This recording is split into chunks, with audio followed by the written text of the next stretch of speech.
Welcome to Study Loop. In this question, it is told that a particle of mass m is rotating in a circular path with an angular speed of omega naught, and it is viewed from a frame which is rotating about z-axis with an angular speed of omega. We have to tell that the centrifugal force is equals to. So as we know that centrifugal force is fictitious quantity, or we can say this is the pseudo force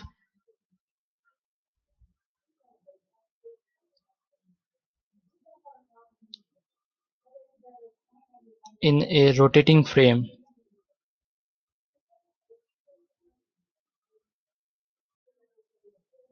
of reference.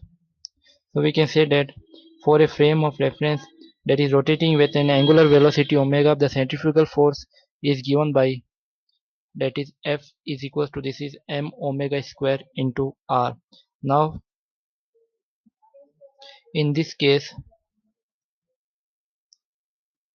radius is equals to a, and the speed is given to us, that is omega is equals to, this is omega naught. So we can say that the centrifugal force is equals to, this is m omega naught square into a. So this is the answer of our given question.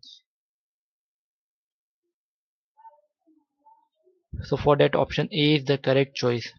Thank you.